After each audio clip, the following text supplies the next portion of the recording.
Welcome back to Movies TV Mag. Yes, I'm Mick, your host with the most. Just ask your girlfriends and your wives. Smash the like button if you love me. Subscribe if you're new. Please have your say. So I really want to be transparent about where I am with Aquaman and the Lost Kingdom. First of all, I have reached out to many of my friends at Warner Brothers Pictures and at Warner Brothers Discovery itself to try and get as early a screening for Aquaman and the Lost Kingdom as I can. Why? Firstly, I'm a huge DC fan. I would love to see a DC movie early. Now, of course, I've seen a test screening for this movie, but I expect the actual movie to be so different. But the major reason I want to see this film early, because there's two communities, the fandom menace and the Snyderverse fandom, that are going to try and shoot this movie down for their own reasons. Now, I agree with a lot of what this community is saying about Amber Heard and the way Zack Snyder was treated, the way Henry Cavill was treated by Gunn. But here's the thing, as I've already said, I'm a DC fan, but the main reason I want to see this film early is to stop these people's propaganda from stopping you, the fans, from going to see this movie. What I want to do is see this movie early. As soon as I come out of watching it, I want to do a non-spoiler review, either live or pre-recorded. I want to be as transparent and as honest about the movie as I can. I will be transparent. I will be honest. I will tell you the truth. If I think it's a piece of shit, I will tell you it's a piece of shit. You know me. You know what I tell you about movies is the truth. People doubted I saw the Batman early, and then it was exactly the film that I said that it was, right? Now, I saw the original Aquaman movie early as well. And I did a video, and it was called I Saw Aquaman. And it trended, it had huge views. That, as you all know, because you all know my numbers, it's obvious. If you come into me every single day for my videos, you know I don't get huge audience figures. Well, this video was different. It was amazing. It was an amazing reaction. And I absolutely loved the first Aquaman movie. So that's my plan, because I want you to know the truth about this movie. As I've already told you, the early test screening that I saw was very impressive and very good. There wasn't, it wasn't edited that much. It wasn't cleaned up that much. There wasn't much to any VFX at all. There was no music, but it looked like a really good film. Now, there's been reports of bad test screenings since then. So I don't know if this is propaganda from the fandom menace people and the Snyderverse stands just to shit on this movie. Now, what's interesting is we heard that the Flash movie had really positive test screenings. I saw a really early test screening of the Flash movie, as you all know. And just like Wonder Woman 84, it was totally a different movie to what was released in movie theatres. A better movie. Wonder Woman 84, the test screening I saw, was a much different movie. Much better. And this happens a lot. But let me be clear about this. Clearly, when they said the Blue Beetle test screenings were great, they were lies. When they said the Flash movie test screenings were great, they were lies. And I'm talking about the later ones, not the early Flash test screening that I saw. And it's interesting that we've heard bad reports about the test screenings. It's clear there's a faction of people trying to destroy this movie. I understand that people are angry about Amber Heard's conduct. And as I said earlier, I understand why you're all angry about how Henry and Zack Snyder were treated. But as I keep on saying, I'm a bloody DC fan.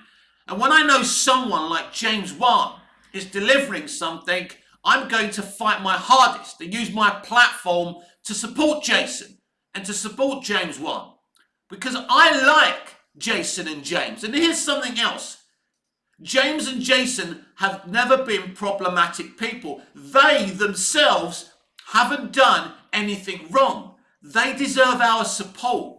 So please, before you decide to boycott this movie for your different reasons, please give it a chance. If you decide not to, that's absolutely fine. That's absolutely up to you. You all have your reasons. Now, can this movie actually make money? Now, before I saw the trailer tease the other day, I was like most of you. It's going to be shit, it's either going to be shelved, or it's not going to be a very good movie after James Gunn has finished with it. Then my mind changed as I saw a couple of new clippets I didn't see in the test screening in the trailer tease, and I started to get really hyped about the movie. I started to feel like I felt after Justice League. Like you, I was disgusted by Justice League. A terrible fucking attempt to recycle Snyder's work. I was down in the dumps. I wasn't even going to watch DCEU movies after that. Then I saw the trailer to Aquaman, and I started to get excited. So it's interesting. Can this movie be successful? It would be funny if this is the movie out of all the other DCEU movies that actually is successful. Now, before James Gunn came along, I actually felt this was the movie that could actually make a lot of money and please people.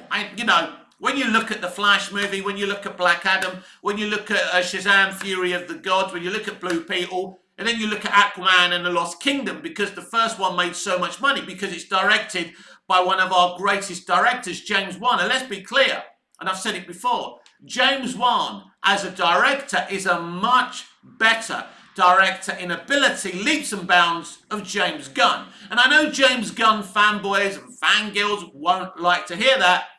And let me be clear, one of the reasons, the major reason why this trailer has taken so long to be released, it was the same with the first trailer for the first movie. James Wan is a perfectionist, and it's because of him we're getting this trailer so late. So there really isn't many conspiracy theories here. But yes, they were deliberating if it was worth releasing this film, if it was worth putting it on Max. And they decided, after conversations with Jason Momoa and James Wan, that they weren't going to be happy bunnies if that happened. And you can't blame them. They want it in the theatre. We all want it in the theatre. Whatever it is, shelving people's movies isn't a good look. Now, I've heard a lot of shit like WB are not going to market Aquaman and the Lost Kingdom. What you mean, apart from the merch we've already seen, the posters we've already seen? Oh yes, and a huge, probably 3-minute trailer on Thursday. Apart from that, they're not marketing it. Apparently, they don't believe in the movie. Look, studios rarely believe in any of the movies, any of the shit they put out. Most of the actors, when they make mainstream movies, don't really believe in the shit that they've made. They don't really believe, when they sit there in the marketing and go, this movie meant everything to me, playing this character meant everything to me. That's just them being on a market stall selling a product. Of course, it's all bullshit. And if you can't see that, then you're very, very naive. But let me and this platform educate you. Because let me tell you something. There's some content creators who will create a character for you, like the Critical Drinker does, and they're not themselves. And there's some people who are absolutely themselves. As you know, this is me. This ain't a character. I don't really speak like this. And, I speak how I speak. This is who I am. I love alcohol. I love cigarettes. I love satisfying beautiful women. I like going to nightclubs down Iron Napa, and I like sitting in front of the bar, at my bar in Iron Napa as well. That's my life. I love Coca-Cola. I love Pepsi-Cola. I love sugar. And that's who I am. Pleased to fucking meet you. If you ever follow me on Instagram, Movies TV Mad X, on Twitter at Movies TV Mad, this is what you will get. Now, not many people interact with me because I'm a straight talker and they don't like my directness and my honesty. Well, that's who I am, and I ain't gonna effing change. So what needs to happen for this movie to be successful. Because let's be clear again, the success of a movie in its opening weekend has nothing to do with it being a good or bad movie. You need a lot of things to align for it to happen, of course. It does help if critics like it, if it gets a good score on Rotten Tomatoes. I don't like admitting that, but it's true. But the marketing also has to be good. But marketing isn't hypnosis. You can still succeed without these things.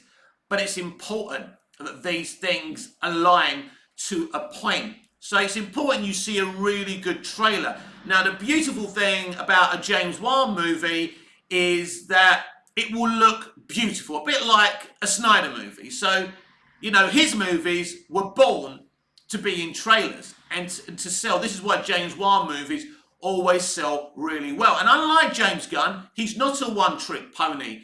He started off in the horror genre, in the New Line Cinema horror division, and this will be his second CBM.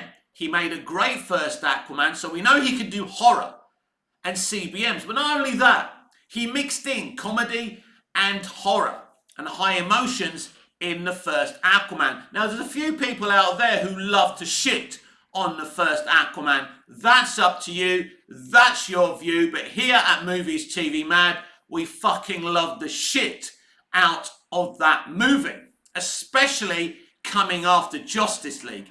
Its success was amazing, outstanding. The score by Rupert Gregson-Williams, the composer who should have effing scored the Flash movie, not the other geezer who did Shazam. Sorry, that's just how I feel. Anyway, great score, well directed, well written. Aquaman movie is great.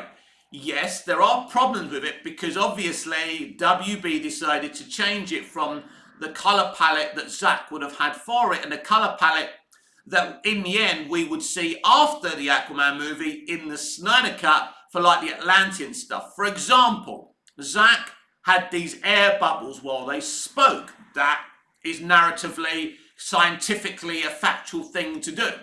But James Wan didn't want to do that. In fact, when Grace Randolph went on Twitter all those years ago and asked would there be air bubbles, he said there's no air bubbles in my movie.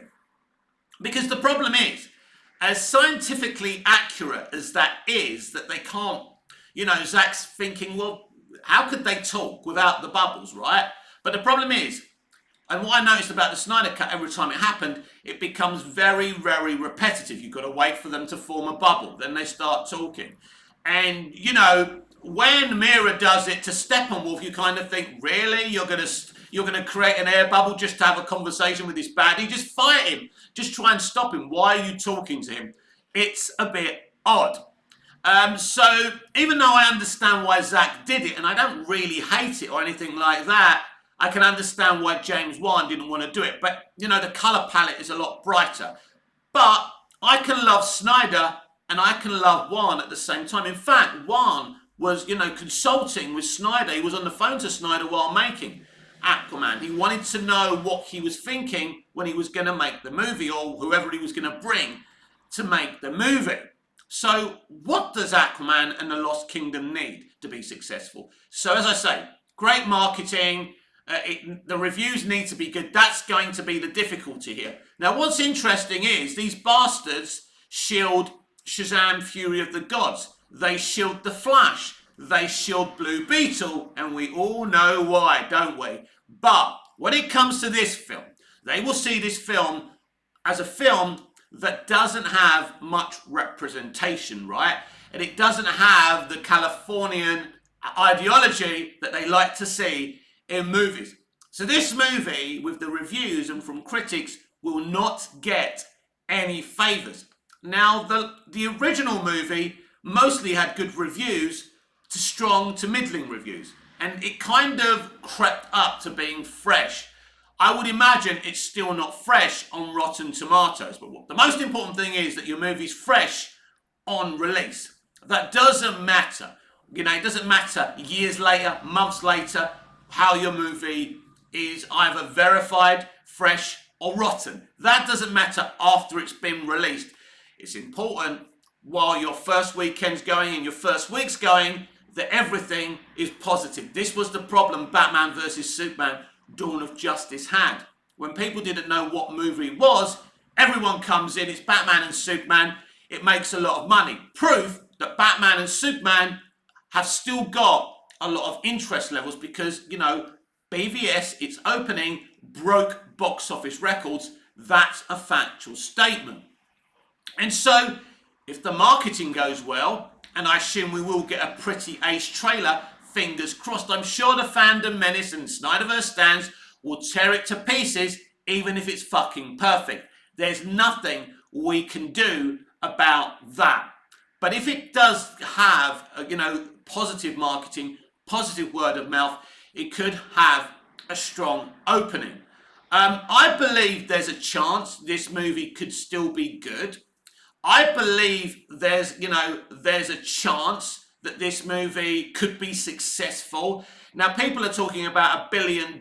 Now, we haven't had a $1 billion CBM for quite a while. Even James Gunn's Guardians Volume 3, which was a really, really good film, couldn't make it to $1 billion. So it's a lot more difficult for CBMs because they're not the trend anymore to reach that billion. So this is clearly a very expensive movie, especially in the production of it, but it's had COVID shutdowns, it's been stop and start. So this movie has certainly cost a lot of money, and no propaganda, no spin can change that from me. So this movie, at the very least, needs to make about, I would say, I think if it makes 500 to 600, that would be solid, although the haters would say that was a flop, but it'd be a lot better than the previous DCEU movies.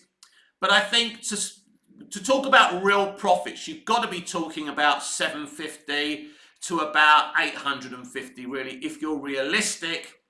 And, at this moment in time, I can't see that kind of box office, but things change very, very quickly.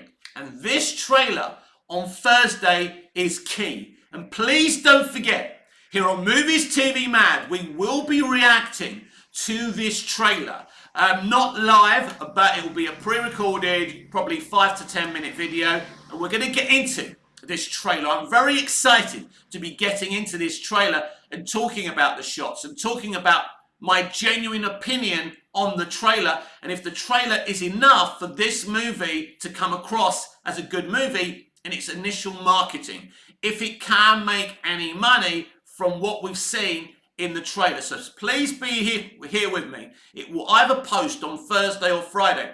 Because it's America, and I don't know what time it will be released online in America, it may be too late for me to do it on the Thursday, and you may not see my reaction till Friday. But either Thursday or Friday, we will be looking at the Aquaman and the Lost Kingdom trailer. And I really, really can't wait. I want to be positive. I want to help this movie do well. I do hate Amber Heard. I don't like what she did to Johnny Depp. Women like her are disgusting. They damage genuine victims and they destroy innocent men. We see it all the time. Let me be clear. But I am not going to sacrifice my DC fandom in a film that could be great by two men in Jason Momoa and James Wan who have never done anything wrong to anyone. And I want to support those gentlemen. And I want to support DC. Because this is the movie that could be awesome and epic. This one really has the potential. But something else before we move on. That there's something key here. Clearly, James Gunn has given James Wan notes. Now, I can tell you, Wan has not been happy about this. Imagine James Gunn, a guy who has always bragged during the marketing of the Suicide Squad, that he chucks notes away. He doesn't listen to notes. Giving a superior director like James Wan notes, you should know how this man feels. And you're giving him fucking notes? No. And if you did a fresh reboot, James, you wouldn't need to be giving anyone damn notes. So I think what's key here, because this decision can still be made. If anyone of importance is watching this video, which I doubt very much, let James Wan edit this movie. Let James put his and Jason's intended movie in theatres. Not your version, James Gunn. Your version will have lame, cringy jokes. It won't work. And yes, we're all saying it now. We're saying it jokingly that George Clooney will cameo in this movie as Bruce Wayne or Batman or both instead of Michael Keaton or Ben Affleck. It'd be fucking crazy if all three of them are in this movie. They've changed their minds about what's happening with this movie so many times. They've made so many changes for this movie. Anything could happen. It could be a failure. It could be a success. But personally, I'm really, really hoping this movie can do well. Now, personally, I'm no longer triggered by Amber Heard. The Amber Heard thing is done for me, but unfortunately, the internet has a long memory. And the big question will be, will Amber be in this trailer on Thursday? Now, I wouldn't mind seeing her personally, but if it was me, she wouldn't even be in that trailer for 1 second. Amber Heard is the thing that's going to tank this movie. It's this movie's kryptonite. She shouldn't even be in this movie. They should have already cut her from this movie. Now, I'm not certain they won't cut her from this movie. If they were actually serious people and wanted this movie to be a success, Amber would be cut from this movie. Now, for me personally, I grew up liking Mira as a character. I think Mira's a great character, and I think Amber and James did a really good job with her in the first movie, and she was pretty cool in the test screening that I saw. But I think it's imperative that she's not in this trailer, because she is the thing that puts this movie being successful and having good feelings towards it at risk. Now, what do I think? Do I think she will be in this trailer? Yes, this is Warner Brothers. This is current day Hollywood. Of course, Amber Heard will be in this trailer. She shouldn't be in this trailer. Putting her in this trailer is a huge mistake.